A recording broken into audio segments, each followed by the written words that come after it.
Hi, it's Chef John from foodwishes.com, and today we're doing chicken parmesan. This was the winner of our first ever reader poll. Also, my niece Brittany's favorite meal ever. So this is my version of chicken parm, and I'm going to do a few things different than they do in the restaurant, but let's get rolling with this. First thing, we're going to pound our chicken breasts so that they're even and will cook evenly. So that's your regulation supermarket boneless, skinless chicken breast. One thing here, let me flip it over. The finger, that little fillet that runs down the middle, is not there. That's how it came. Sometimes they come with them. If they are, pull them out and save those and cook it for another meal. But they pound much more evenly without the chicken fillet in there. And I'm just using that nice round, flat, heavy mallet type pounder. I don't want to go too thin. Basically, I'm trying to get the thick part of the chicken breast to be the same thickness as the end of the chicken breast. So I don't know, it's about a ½ inch thick. All right, so there's my 4 chicken breasts. Now, here's a really important tip. I'm going to salt and pepper very well the actual meat.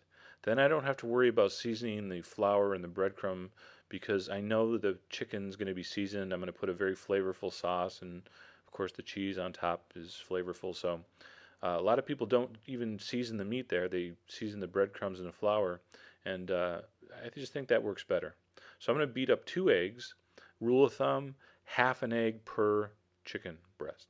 All right. Now here's another difference. I'm not using regular breadcrumb. I'm using panko, which is a Japanese breadcrumb. You can read about that on the site. Also, all the amounts, of course, will be on the site today.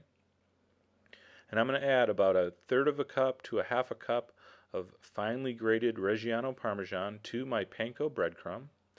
And that not only is going to add flavor, okay, but when you fry Parmesan, it actually gets kind of crispy and crunchy.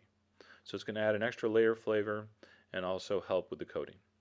Now, I am not a big dredger, and dredger is just a culinary term for putting these chicken breasts in a big pan of flour and coating them. I like to put the flour in a little strainer and just tap it over the chicken, and that way the chicken gets coated and you don't waste 2 pounds of flour. So you basically got to throw away that whole pan of flour if you use the dredging method. So there's a little fast motion. So once those are very well coated with flour, we're going to use the traditional flour first, then egg, then breadcrumb breading method, and forget that wet hand, dry hand thing you heard about or saw on TV. Use a pair of tongs to put the chicken from the egg to the, why touch raw chicken if you don't have to? All right. Well, I'm going to sort of touch it now, but at least it's going to be dry. Very important. Press those panko breadcrumbs. Again, they're much larger and sharper than your traditional breadcrumb, which makes for a really nice crisp coating. But make sure you press them in. And there's one done. I'm going to do the other 3. And then another very important tip when you're going to fry stuff, you got to let it seal.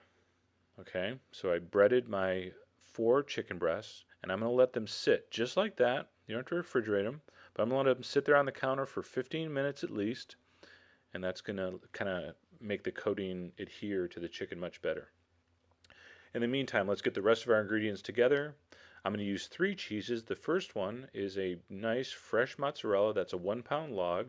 So if I cut 1/4 of that, all right, did I mention I used to teach math? I think I already used that joke.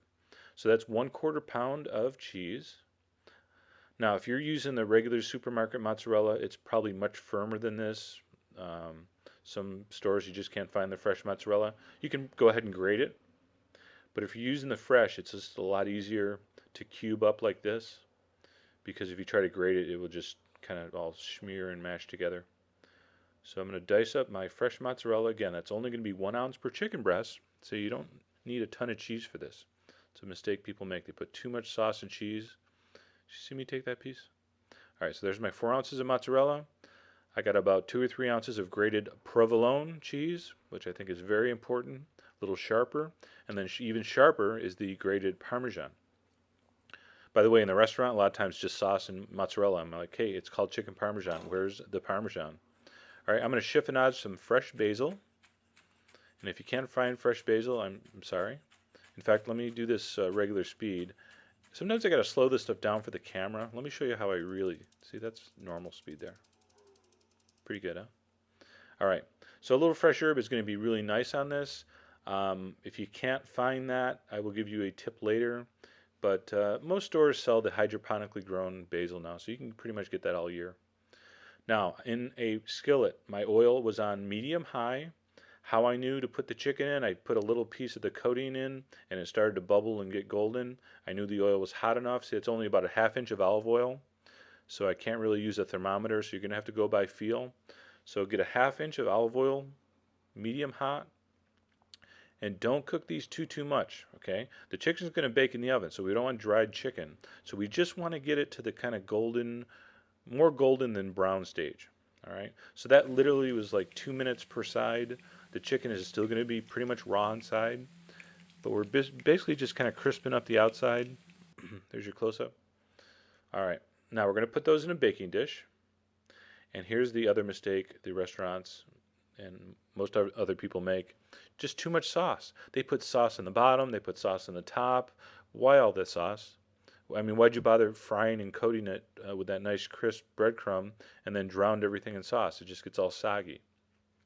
So what I do, it's more like a chicken cutlet with a little bit of sauce and cheese and herb garnish. So this is my method. So I don't put any sauce on the pan. So onto that, and it's only like a couple tablespoons of sauce per. I did some red pepper flakes because I like mine spicy. And there it is, just 1 ounce of your fresh mozzarella. Now, very important, you got to build this in the right layers. My fresh herb goes on top of that. Now, here's the tip. If you don't have basil and you have a little bit of pesto, you can drip a little bit of pesto on that layer, or some dry Italian herbs also may work. So it's the sauce, the mozzarella, then if you're going to do herb, then the provolone, and again, it's just about a ½ ounce, and then just about a tablespoon or 2 of the Parmesan, and that's it. See, restraint. We don't want a big, giant, gooey, melted cheese ball. I want chicken Parmesan, chicken being the main ingredient, and our 3 cheese mix. And then another important tip, you need at least a ½ teaspoon of the olive oil to kind of moisten the top. You're going to bake those for 15 to 20 minutes or until beautiful. Now, what do I mean by beautiful? Well, that's beautiful. Okay, you can kind of hear that little sizzle there. The cheese just starts to brown. The chicken is cooked because 15 minutes is plenty for a chicken breast. If you cook it and the top is all really dark brown, then that cheese comes off like in a big cheese layer wafer, and we don't want that. So anyway, that was my version of chicken Parmesan with a couple little twists and turns. Go to the site, read the article. You can, of course, get all those exact ingredient amounts. And as always, enjoy!